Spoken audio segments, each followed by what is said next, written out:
Nail polish শুকিয়ে গেলে সেটা আর ফেলে দিতে হবে না বন্ধুরা। নেল পলিশ যখন শুকিয়ে যায় তার ভেতরে কিন্তু অনেকটা থাকা সত্ত্বেও শুকিয়ে যাওয়ার কারণে আমরা সেগুলো পরতে পারি না। তখন কি করবে, একটু গরম জলে নেল পলিশগুলো এইভাবে একটু কিছুক্ষণ ফুটিয়ে নেবে, দেখবে ভিতরের যে নেল পলিশটা থাকবে সেটা নরম হয়ে যাবে এবং তোমরা কিন্তু নেল পলিশটা আরও কিছুদিন ব্যবহার করতে পারবে।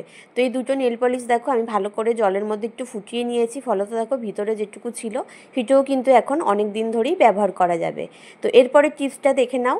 আমাদের যে মাথায় দেওয়া গার্ডারগুলো সেগুলো কিন্তু কিছুদিন ব্যবহার করবার ফলে ঢিলা হয়ে যায়। তো সেগুলো তখন আমরা আবার পুনরায় টাইট করে নেওয়ার জন্য একটা টিপস তোমাদের কাছকে দেখিয়ে দিচ্ছি। এরকম গরম জলের মধ্যে তোমরা গার্ডারগুলো এইভাবে ফেলে দেবে, দিয়ে মোটামুটি 2 থেকে 3 মিনিট একটু ফুটিয়ে নেবে। তারপরে তোমরা দেখবে গার্ডারগুলো আগের থেকে অনেকটা বেশি টাইট হয়ে গেছে এবং তোমরা আরও ভালো করে এটা ব্যবহার করতে পারবে। 3 নম্বর টিপস হচ্ছে, রেগুলার আমরা যে ব্যবহার করি চামচগুলো সেগুলো কিন্তু অনুজ্জ্বল হয়ে যায় এবং চামচের পেছনে কিন্তু আয়রনের দাগ পড়ে যায়। তখন আমরা কি করব, ওষুধের এই ফেলে দেওয়া পাতাগুলো জলের মধ্যে দিয়ে কিছুক্ষণ ফুটিয়ে নেব আর তার সাথে চামচগুলোও দিয়ে দেবো। কিছুক্ষণ এইগুলো তোমরা একসাথে ফুটিয়ে নেবে, তারপরে দেখবে চামচগুলো খুব সুন্দর করে পরিষ্কার হয়ে যাবে, চকচকে হয়ে যাবে এবং চামচের পিছনে যে আয়রনগুলো জমে যায়, যে নোংরাগুলো জমে যায়, দেখতে ভালো লাগে না, লাল লাল দাগ হয়ে যায়, সেগুলো দেখবে সব কিছু উঠে গেছে এবং চামচগুলো নতুনের মতন ঝকঝক করছে। দেখো কি সুন্দর পরিষ্কার হয়ে গেছে, তোমরা নিজেরাই দেখতে পাচ্ছ। বন্ধুরা, মার্বেলে কিন্তু এরকম অনেক সময় দাগ পড়ে যায়, বিশেষ করে বেসিনের নিচে কিন্তু এরকম ধরনের দাগ আমাদের বেশিরভাগ ক্ষেত্রে পড়ে থাকে। তো এইটা আমরা খুব সহজেই পরিষ্কার করে নিতে পারবো। কি করে করব দেখে নাও। তার জন্য আমরা এখানে 1 ঢাকনা মতো ডেটল দিয়ে দিচ্ছি, আর ডেটলের সাথে এখানে আমি ইউজ করব বেকিং সোডা। বেকিং সোডা আমি এখানে অল্প একটুখানি 1/2 চামচেরও কম দিয়ে নিচ্ছি। তবে দুটো একসাথে ভালো করে মিশিয়ে নেবো। মিশিয়ে যে জায়গাটায় মার্বেলে দাগ পড়েছে সেখানে আমরা 10 মিনিট লাগিয়ে রেখে দেবো।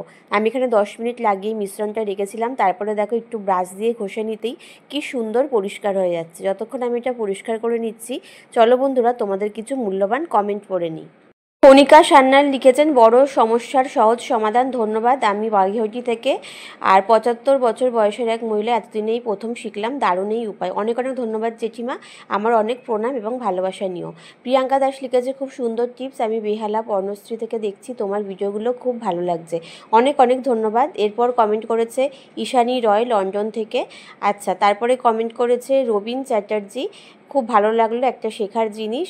আচ্ছা, সুচিত্রা হালদার লিখেছে ফারাক্কা থেকে। সুমিত্রা হাওলাদার লিখেছে, চমৎকার ভিডিও, অনেক কাজের, খুব কাজে লাগবে, আগে জানা ছিল না। অসংখ্য ধন্যবাদ তোমাকে দিদিভাই। সবাইকে অনেক অনেক ধন্যবাদ এত এত সুন্দর কমেন্ট করার জন্য। যারা আমার ভিডিওটা এখনও দেখছো, কোথা থেকে দেখছো অবশ্যই জানিও, যাতে পরবর্তী ভিডিওতে আমি তোমাদের ধন্যবাদ জানাতে পারি। তো দেখো বন্ধুরা কি সুন্দর পরিষ্কার হয়ে গেল, তোমরা নিজেরাই দেখতে পাচ্ছ। আর এই ভিডিওটা, আজকের এই 4টি টিপস তোমাদের কেমন লাগলো জানিও। যদি ভালো লাগে তাহলে ভিডিওটা বেশি বেশি করে শেয়ার করো। ভালো থেকো, আজকের মতো সবাইকে টাটা।